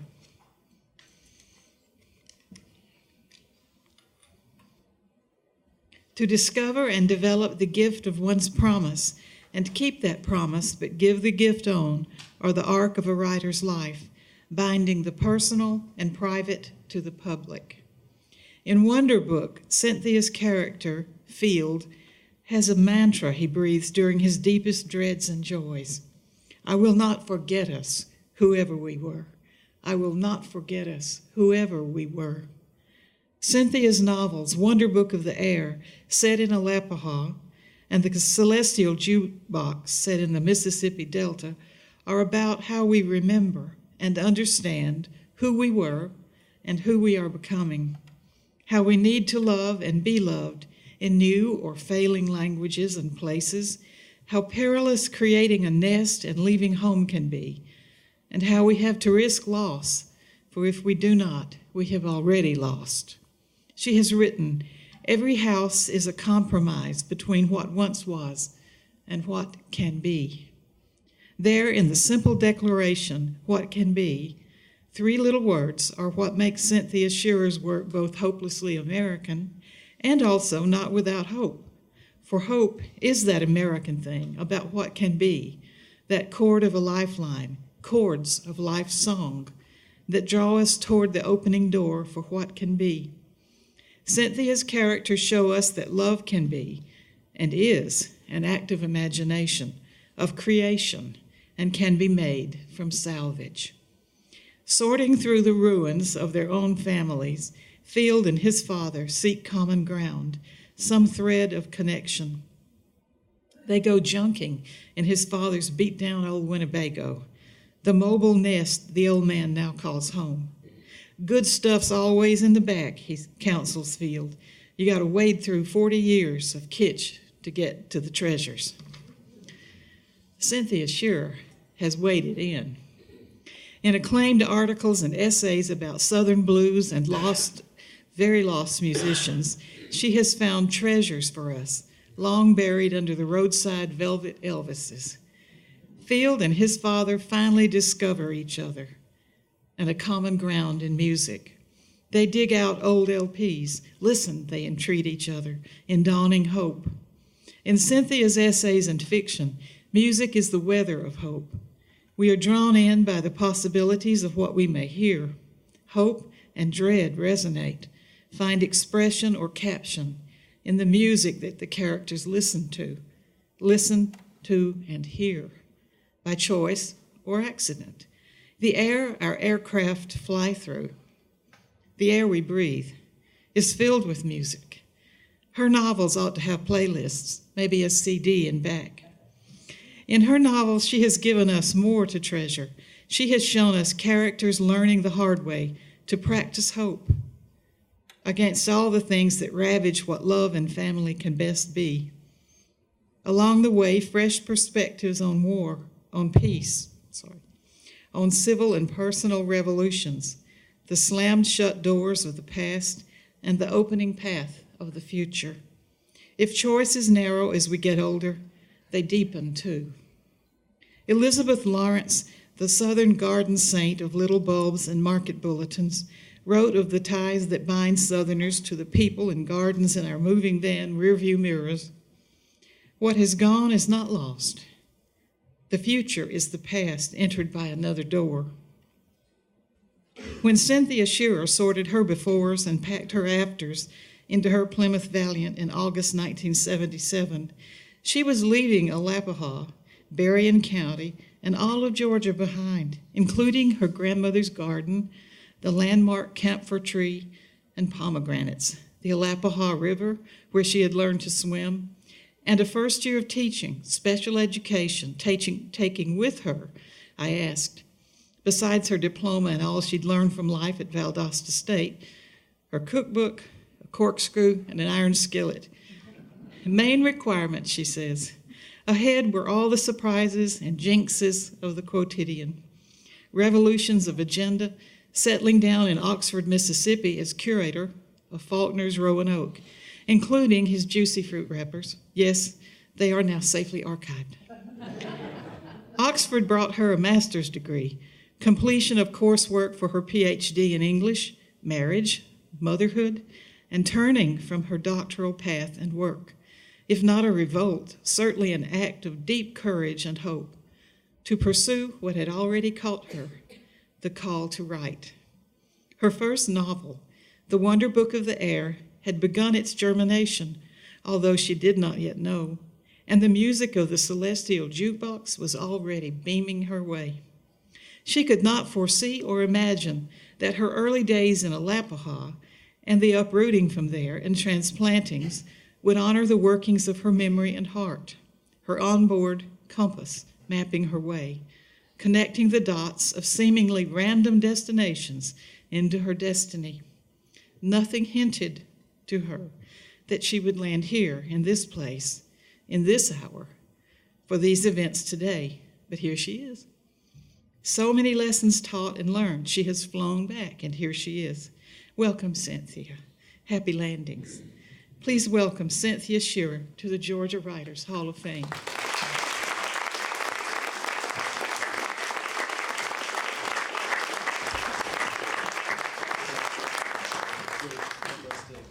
Oh, sorry.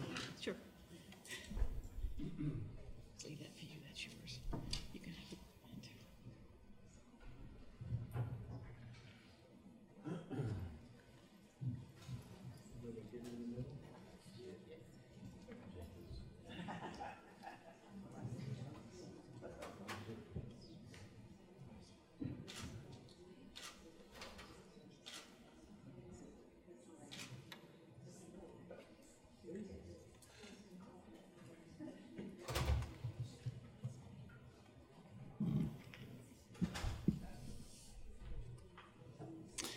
Thanks, Mary, for that introduction. I realize now that over the past few years, you've been kind of picking my brain about stuff.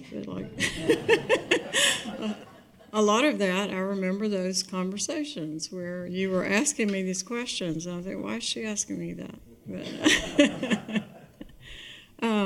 I just want to say thanks to all of you, not just for turning out for this, but to say thanks to Toby and the Board of Judges, and where is Leandra? Is she here? We should. I was going to ask her to stand up so we could say thank you to her for all her work. We'll do that when she comes back in. We'll keep going. It's it is humbling. It is humbling to be here.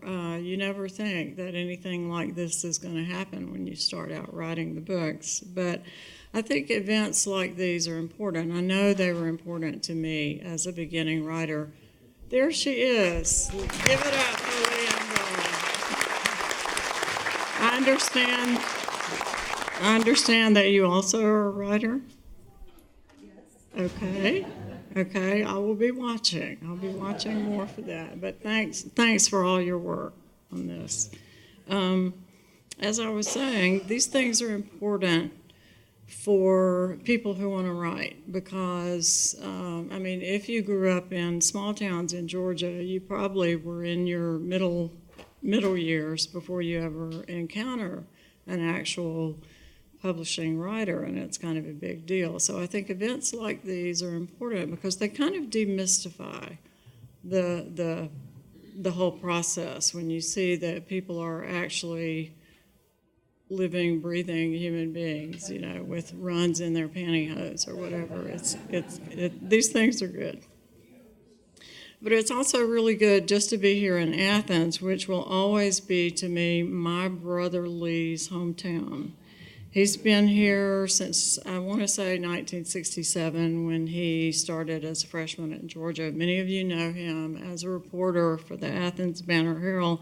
And I think probably 11 dozen reliable sources here last night told me that there is probably no other person in this town who has as much sweat equity invested in Athens as my brother Lee. So that's kind of interesting to me.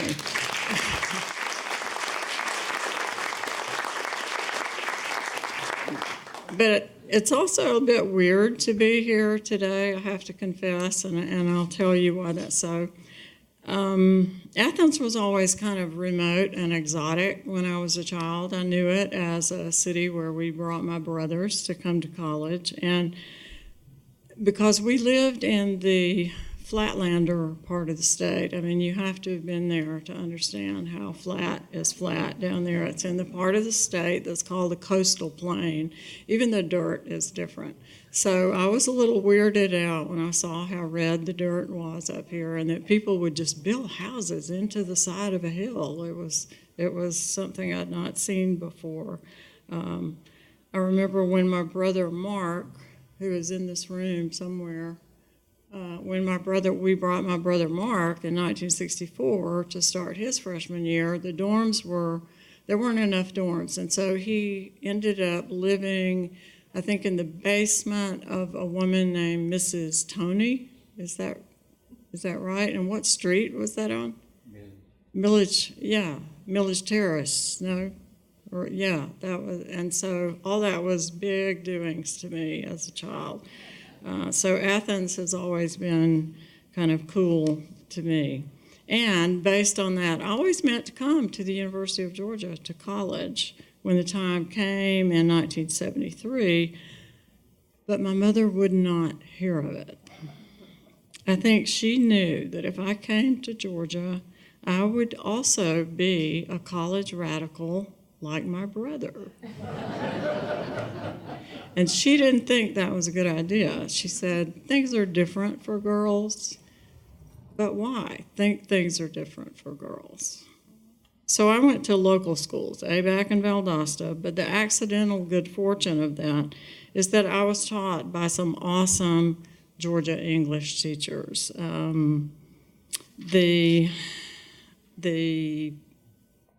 two who I think probably were a little disappointed in me because I didn't turn out to be a literary critic were amazing women. A woman named Willa Valencia at Valdosta State, another woman named Marianne Mayo at Valdosta State.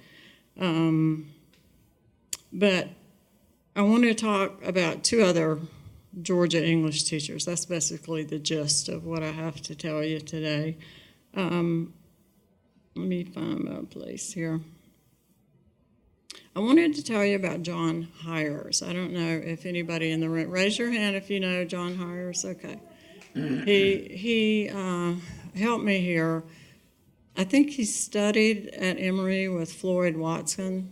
He was like, if you're a Buddhist, you understand direct transmission of the Dharma from one to another, and he had had direct transmission of the Dharma, I think, from Floyd Watkins.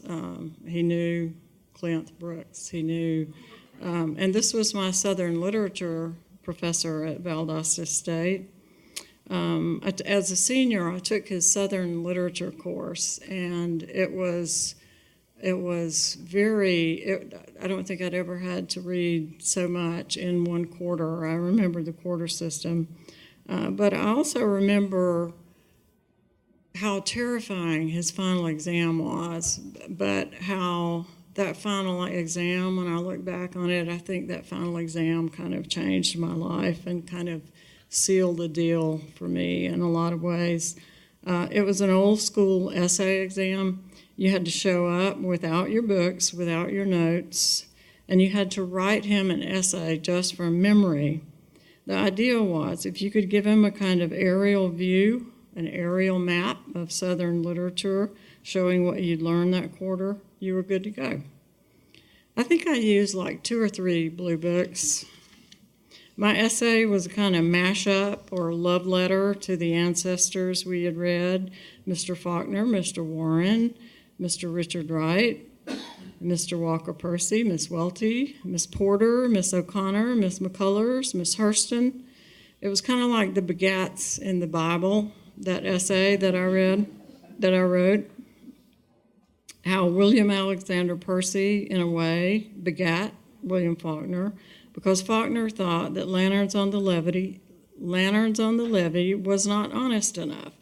And so Faulkner grafted the honesty of Sherwood Anderson onto Southern fiction, and also borrowed his theory of the grotesque. We spent a lot of time that semester talking about why people associated the grotesque with Southerners. And then there was Miss O'Connor's famous line about the reason Southerners wrote about freaks so much is that we still recognize one when we saw one.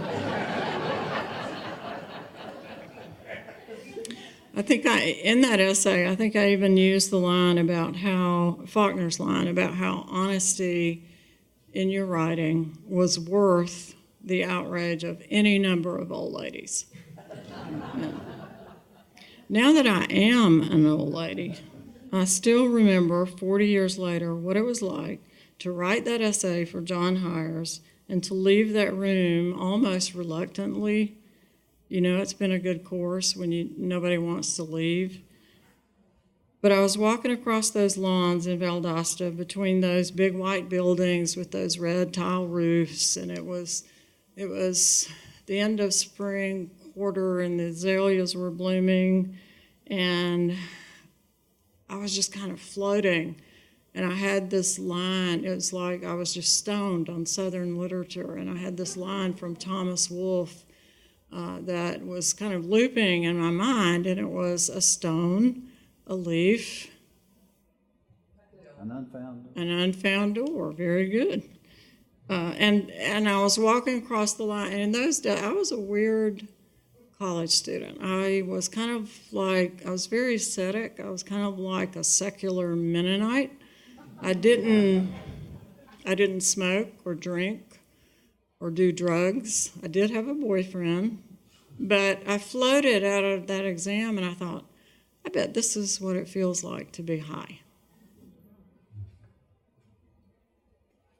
The line from Wolfe is from Look Homeward, Angel, and here it is. I'm going to read it to you, short version of it.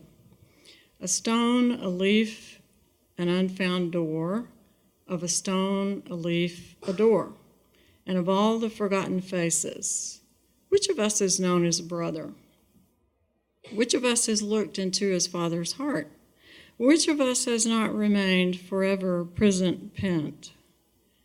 Which of us is not forever a stranger and alone? Remembering speechlessly, we seek the great forgotten language, the lost lane into heaven, a stone, a leaf, an unfound door. Oh, lost, and by the wind grieved, ghost, come back again. Now, if you know that book, you know it's not taught much anymore, partly because of the dead white male thing, and partly because it's like a big slobbery kiss by somebody who's drunk on the English language. And the college kids today have to be taught how to parse outbursts on Twitter. So they don't have patience with Wolfe's long sentences that parse like the French Broad River would be at flood stage. They don't have the patience with it. So that book is neglected. But Wolfe is important because Wolfe understood the power of cadence on the human soul. And that cadence was with me as I left that final exam. And I understood about Wolfe and so many of those other writers was that they got it. You don't have to apologize for being born into some old quarrel that all our ancestors started. That old quarrel in the South, more often than not, was about race. And you didn't have to apologize for that, but you did have to do something about it. You had to do what you could. I had an affinity for Wolfe because his Southern childhood was a lot like mine. To be a Southern child in his time, and even in my time in the 1960s, you had to be a kind of forensics expert. Even when you were knee-high, you had to figure out stuff. You had to ask questions. Why do we live in great-grandmother's house? Why can't we have a modern one? Why are all our good dishes still packed in boxes? Why do the grown-ups get so jumpy if you play too near the well? What in the Sam Hill happened here before I arrived? What does Sam Hill even mean? Why does Mother keep her wedding ring in the drawer with that black lace mantilla and all of Mark's baby pictures? Why are there no baby pictures of the rest of us? What's with all these government pictures of Mother and Daddy standing in the same frame with Eisenhower and Churchill? So the other Georgia English teacher that I want to tell you a little bit about is my mother. She's been on my mind a lot lately. She taught me American literature in high school. Mark and Lee, she taught Lee. Did she teach you, Mark? No? Okay. You missed out. she understood about the stone and the leaf and the unfound door. She was really well acquainted with things that had happened in her hometown well before she was born. She was born in Savannah in 1918, and from what I can determine, they came back that year. I suspect they were probably trying to outrun the flu epidemic. Her father was an engineer for the Atlantic coastline for pretty much his whole working life, and for some reason they came back in 1918 to their hometown. She was not demonstrative. She was not overly affectionate, and that is really an understatement. And I was the youngest of four, so I didn't often get a private audience with her, but when I did, it was really something. I remember one winter evening when I was about 7 or 8, she took me out for a walk, and she seemed interested in showing me how to pay attention to what was around me, to notice. And I remember she said, "Look how those trees look like black lace." And the trees in question were her grandfather's pecan orchard. Our house was at the edge of the house we had come back to live in, was at the edge of that pecan orchard, and it was winter, and the sun was going down, and that pink sky behind those bare trees, that was the way she saw it. Another time she called me out and had me look at the full moon, and she said something like, well, moon rhymes with doubloon. Do you know what doubloon means? I didn't know. There was in that town a little grocery store down fronting the railroad tracks, and it was, in my time, it was Mrs. Barano's store. But there had been predecessors, but in my lifetime it was run by a Mrs. Barano, and there was just jam-up seamstress who worked there named Miss Cosetta Harper, and they had bolts of calico even in 1961. It was almost unchanged, that store, from what it had been like in the 1880s or the turn of the century. And outside that store, usually parked by the brick wall, was a red cart. And I'm not very strong on the language of mules and wagons. I always kind of avoided that, but I think this thing was a mule cart. And it was always there beside that store. And it was very old. It was so old that it had the bands of iron around the wheels and the spokes, and the red paint was chipping off, and it was just so lovely. And we would play on it while our mother went in and gossiped with the old ladies in the store and picked up all the stories. And so at that time, in my childhood, early 60s, mid 60s, the trains had stopped making stops in our town, which was kind of a sad thing, because it once had been a really viable railroad town, like so many Georgia towns. And so what would happen when the train went through, they wouldn't even bother to stop. They would just throw the mail off in bags. And so every day, a white man, in my childhood, every day a white man named Mr. Millard Luke would wheel that cart over there and catch the mail, and then wheel it back to the store, and he would take the mail to the post office. That was the drill. And one time in my mother's presence, when I referred to that as Mr. Luke's cart, she said, no, that's not his cart. And she said that cart belonged to a black man named, help me here, somebody from Lapa. That cart either belonged to Mr. Neil Shipman. Okay, so I'm getting it right.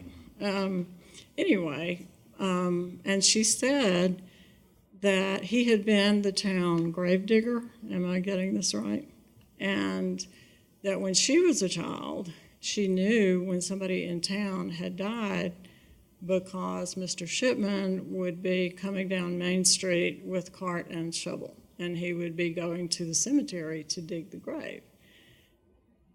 That's the stone and the leaf and the unfound door. That it's just like a little trap door in the conversation where you're suddenly, your sense of time gets expanded by that kind of thing. Another story about her. Because she was an English teacher, if you were reading and you came to a word you didn't know, and you said, "Mother, what does this word mean here? Bedlam. What does that word bedlam mean?" Normally she would tell you, go look it up. Look it up yourself. But sometimes she would really surprise you by giving you some kind of story about that word that would just kind of burn it into your brain. Like, well, bedlam is when a lot is happening all at the same time, like that time when she was really trying to teach school, and she was really too young to be teaching school, but teachers were scarce. So she was teaching and went out to pay her respects to a student's family who had just lost a loved one and were funeralizing him out there by the sawmill. And they were a sharecropper family, so the coffin was homemade, possibly with lumber stolen from the lumber yard. And because she was the teacher, they asked her to be the one to snap the group photo of all of them, including the deceased, whom they stood upright in his coffin to display him to maximum advantage for the photo op. And in the moment she snapped the picture, the deceased fell forward on the ground. And after that, it was just bedlam.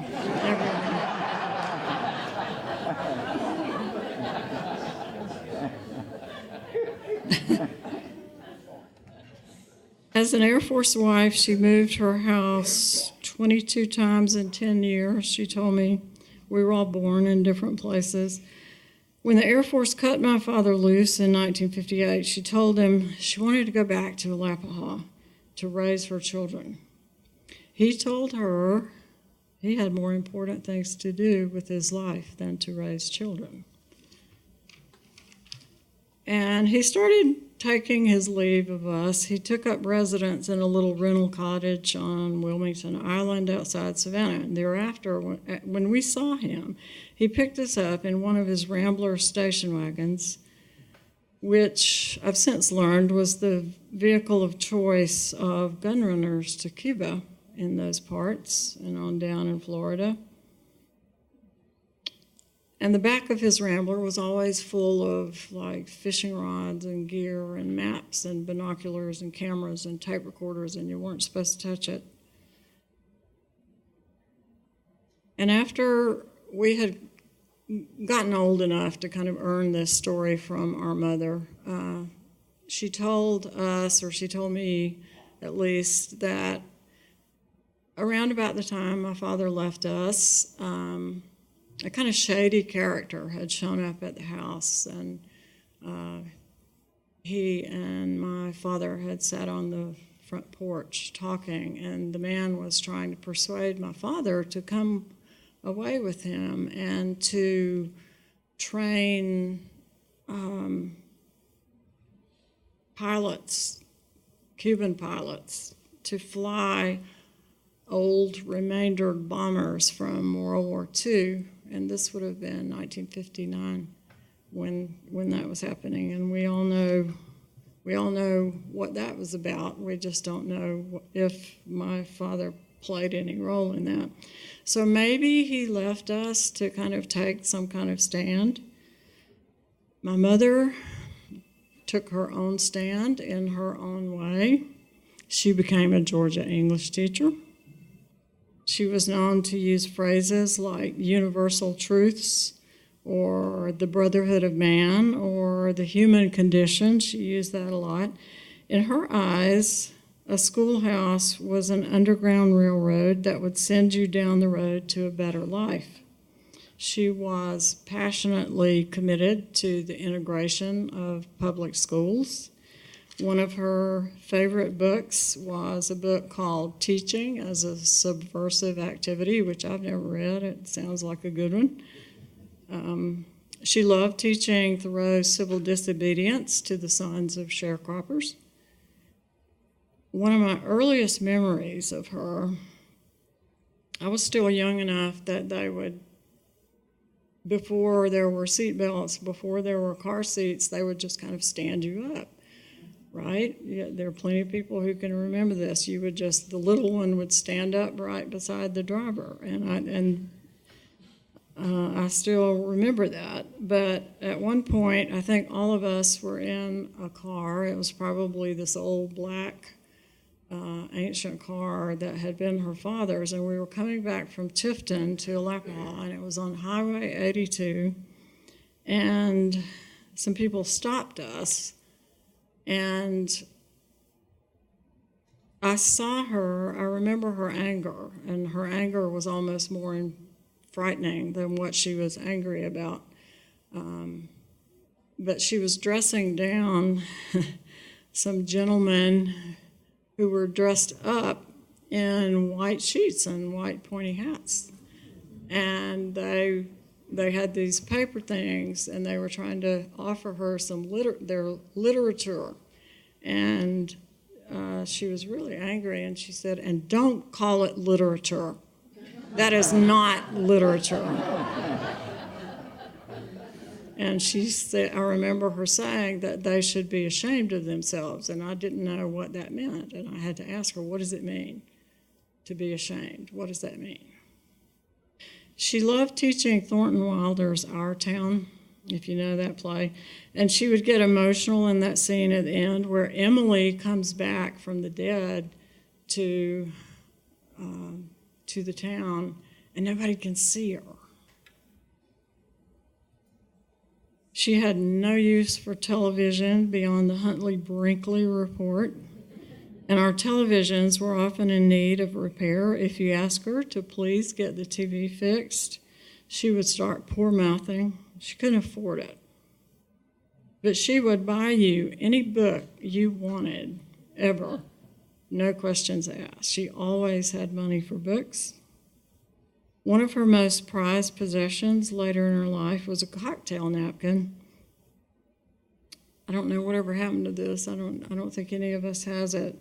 It was a cocktail napkin that somebody passed along to her after a banquet at a teacher's meeting. And on that napkin, the University of Georgia's much beloved Dean Tate, was it Dean William Tate? Yeah. Dean Tate had scrawled on that napkin while she was giving a speech, "Smart lady." I never saw a copy of that speech. I don't know what it was about, but I can assure you it was about the human condition, the brotherhood of man, etc. Like Thomas Wolfe, I believe in summoning the ghosts so you can interrogate them. My mother would be 100 years old this year. Lee and I were both talking yesterday about how we wish that we could talk to her now that we're old enough to ask better questions than when we were younger. And here's what I would ask her. I would say, "Mother, why did you never tell us that Daddy's bombs in Tampa were nuclear bombs? Did she ever tell you?" She never told me that. I would ask her, was it a secret and y'all weren't supposed to talk about it? Were they not supposed to tell? And I'd say, "Mother, did you know that they have data now that shows there was a 50% divorce rate among officers employed in the Strategic Air Command with those nuclear bombs?" And I would say, "Did you know, or did Daddy ever tell you that right about the time he was leaving us, that they had lost a nuclear bomb outside Savannah in the Sound? And that that wasn't terribly far from that little house that he rented on Wilmington Island. And there was an investigation, and they were looking for that bomb, and they never found it. They couldn't tell anybody about it, and they had to keep it a secret. So, thanks for hearing me out, and thank you for the honor of being here today. It is hugely awesome to be honored as a Georgia writer. But you know what? I think I probably identify as another Georgia English teacher, if that's okay. Thanks.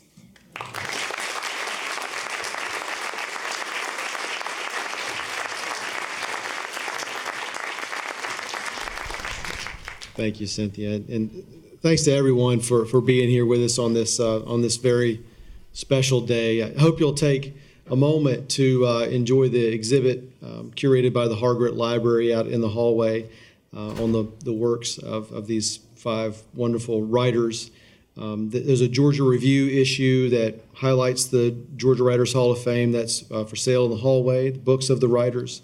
We're pleased that the Georgia Writers Hall of Fame is part of the University of Georgia's Arts Council's Spotlight on the Arts Festival, which continues through the 11th and has about 100 events that are going on through then, and the full schedule is available at arts.uga.edu.